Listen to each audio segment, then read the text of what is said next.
Hello friends, இன்றைக்கி நம்ம பார்க்க போகிறது ஜாப்பனி அனிமி சீரிஸ்னா Re Zero starting life in another world season 1 episode 5 தான் இன்றைக்குள்ள வீடியோவில் பார்க்க போகிறோம். உங்களுக்கு இந்த வீடியோ பிடிச்சிருந்தது அப்படின்னா லைக் பண்ணிட்டு அப்படி மறக்காமல் நம்ம சேனலை சப்ஸ்கிரைப் பண்ணிடுங்க. அண்ட் நீங்கள் நினைக்கிற மாதிரி இந்த ஸ்டோரியோ ஒரு டைம் ட்ராவல் ஸ்டோரியோ கிடையாது, டைம் லூப் ஸ்டோரியோ கிடையாது. இது கொஞ்சம் டிஃப்ரெண்ட்டானது. ஸோ கேர்ஃபுல்லாக வாட்ச் பண்ணுங்கள். சரி வாங்க இன்னைக்குள்ள கதைக்குள்ளே போக ஆரம்பிக்கலாம். இன்றைக்கி நம்ம பார்க்க போகிறது Re Zero starting life in another world season 1 episode 5. நான் எப்படி இறந்து போனேன் அப்படின்னு சொல்லிட்டு நம்ம ஹீரோ ரொம்பவே பதட்டமாக இருக்கான். சார் உங்களுக்கு ஏதோ ப்ராப்ளமா சார் அப்படின்னு சொல்லிட்டு ரெமோ கேட்காங்க. டைம் எப்படி ரீசெட் ஆகி இந்த இடத்துக்கு வந்துச்சு, நான் சாகிற கண்டிஷனில் இல்லையே அப்படின்னு சொல்லிட்டு நம்ம ஹீரோ ரொம்பவே வருத்தப்பட்டுட்டு இருக்கான். நைட்டு நான் நல்லா தான் தூங்கினேன், ஆனால் டைம் திரும்பவும் ரீசெட் ஆகிடுச்சு. நான் எம்லியா கூட இருந்த அந்த ஜாலியான மொமெண்ட்ஸ் எல்லாமே ரீசெட் ஆகிடுச்சு அப்படின்னு சொல்லி வருத்தப்பட்டு அந்த லைப்ரரிக்குள்ளே போயிருந்தான்.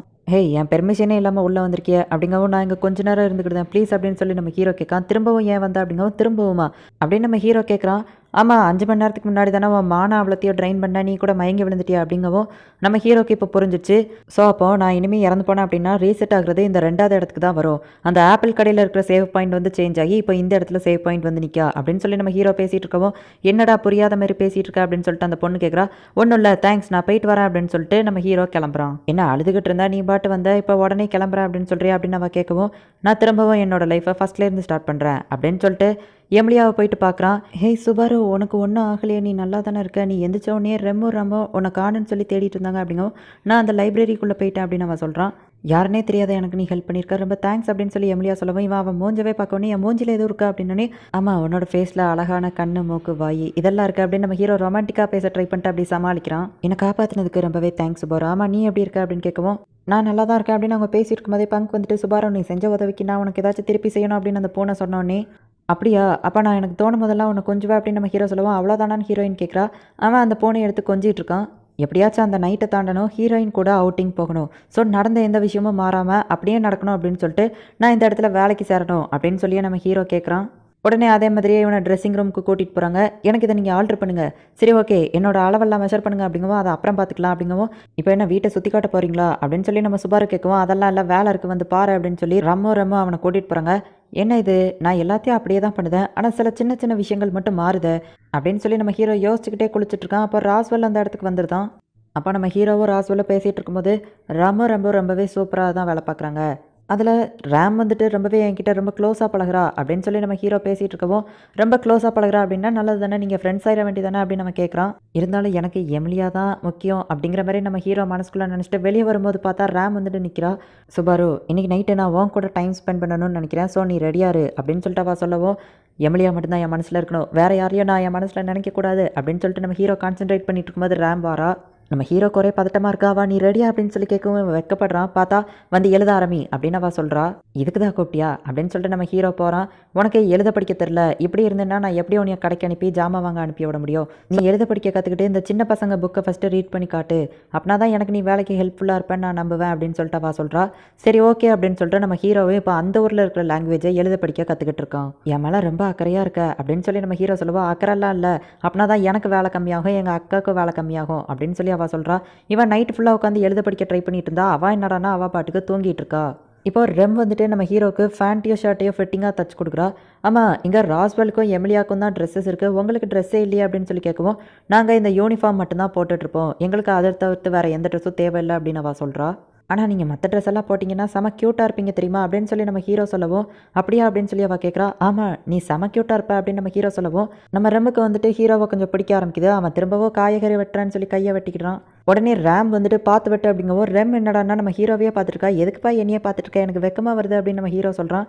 உன்னோட ஹேர் ஸ்டைல் ரொம்ப டிஃப்ரெண்ட்டாக இருக்குல்ல, அதனால தான் ரெம் பார்த்துட்டே இருக்கா அப்படின்னு சொல்லி ரேம் சொல்லவும், அப்படியா அப்படின்னு சொல்லி நம்ம ஹீரோ கேட்குறான். இப்போ ரேம் வந்துட்டு செடியை தப்பாக வெட்டிட்டு போயிட்டு இருக்கா, ரெம் வந்துட்டு கரெக்டாக வெட்டிட்டு போகிறா. அவள் திரும்பவும் நம்ம ஹீரோவையே பார்த்துட்டு இருக்கவும், என்னாச்சு அப்படின்னு சொல்லி நம்ம ஹீரோ கேட்குறான். உன்னோட முடி தான் அவளுக்கு கண்ணை உறுத்திட்டே இருக்கு போல அப்படின்னு சொல்லி ரேம் சொல்லவும், அது வந்து ஆமாம் அதுதான் எனக்கு உறுத்துது அப்படின்னு சொல்லிட்டு ரெம் சொல்கிறா.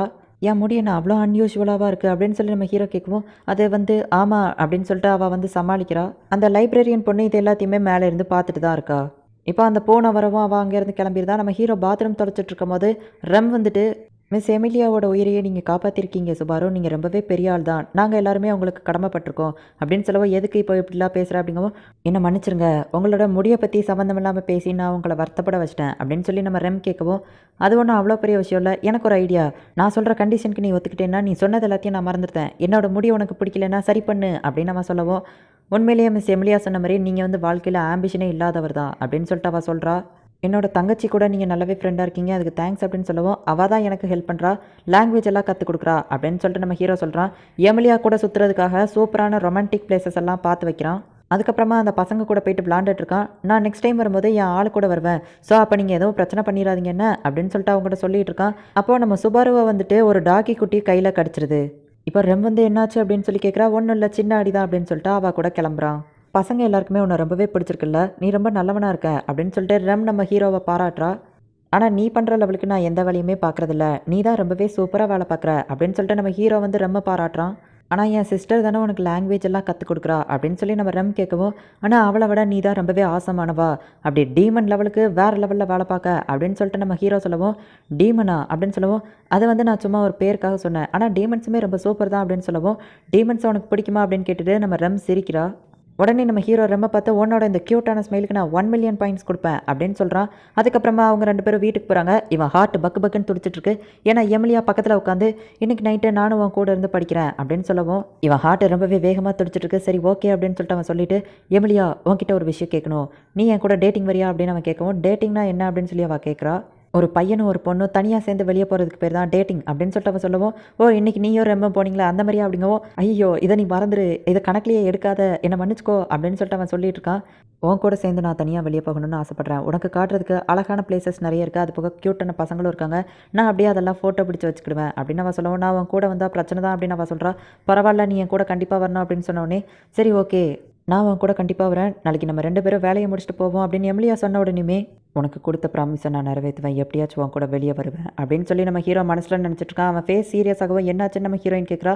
ஒன்றும் இல்லை அப்படின்னு நம்ம சமாளிக்கிறான். சரி ஓகே குட் நைட், நாளைக்கு பார்க்கலாம் அப்படின்னு சொல்லிட்டு அவள் கிளம்புறா. இன்றைக்கி ஒரு நாள் நைட் நான் எப்படியாச்சும் தாண்டிட்டோம்னா மீலிக்கு ப்ராமிஸ் பண்ணபடி எப்படியாச்சும் நான் அவள் கூட டேட்டிங் போயிடுவேன். இன்றைக்கி என்ன ஆனாலும் சரி தூங்கக்கூடாது, யார் என்ன கொள்றாங்கிறதையும் நான் கண்டுபிடிச்சிடலாம், என்ன ஆனாலும் சரி தூங்கக்கூடாது அப்படின்னு சொல்லிட்டு நம்ம ஹீரோ வந்து தூங்காமல் இருக்க ட்ரை பண்ணிட்டு இருக்கான். ஆனால் அவனுக்கு லைட்டாக தூக்கம் வருது. அப்படியே கண்ணை மூடுறான். கொஞ்ச நேரத்தில் அவன் டக்குன்னு எந்திக்கிறான். பார்த்தா அவனுக்கு ஒரு மாதிரி முடியலை, ரொம்ப குளிர ஆரம்பிக்கி அவனுக்கு மயக்கமாக வருது, வாமிட் வருது. அவனால் முடியலை, அப்படியே முடியாமல் வாமிட் எடுத்துக்கிட்டே அந்த இடத்துல இருந்து காப்பாற்றுங்க அப்படின்னு சொல்லிட்டு மெதுவாக நடந்து போயிட்டுருக்கான். அவனால் கத்தக்கூட முடியலை. அப்போ பார்த்தா அவன் பின்னாடி திடீர்னு ஒரு சவுண்டு. நம்ம ஹீரோ பின்னாடி திரும்பி பார்க்குறதுக்குள்ளே அவனை அட்டாக் பண்ணியிருந்தாங்க. அதுக்கப்புறமா அவன் எந்திரிச்சு பார்த்தா அவனோட கை வந்துட்டு தனியாக தொங்கிட்டு இருக்கா. அப்புறம் தான் பார்த்தா அவனோட கை துண்டாக பிஞ்சு போயிருக்கான். அவன் வழியில் துடிச்சிக்கிட்டு இருக்கான். யார் நம்மளை கொல்ல வராங்கன்னு பார்க்குறதுக்குள்ளே அவங்க இவனை கொண்டுருந்தாங்க. இந்த இடத்துல இந்த எபிசோட் முடியுது. போன தடவை நம்ம ஹீரோ அமைதியாக தான் இறந்து போயிருக்கான். ஆனால் இந்த தடவை யாரோ அடிச்சே கொண்டிருக்காங்க. ஆனால் யார் அடிச்சு கொண்டா அப்படிங்கிறத கூட நம்ம ஹீரோ பார்க்காம இறந்து போயிருந்தான். என்ன நடக்குது அப்படிங்கிறத நெக்ஸ்ட் எபிசோட் பார்த்து தெரிஞ்சுக்கோங்க. உங்களுக்கு இந்த வீடியோ பிடிச்சிருந்தது அப்படின்னா லைக் பண்ணிட்டு அப்படி மறக்காமல் நம்ம சேனலை சப்ஸ்கிரைப் பண்ணிடுங்க. தேங்க்யூ ஃபார் வாட்சிங். Bye guys. நெக்ஸ்ட் எபிசோடில் மீட் பண்ணலாம்.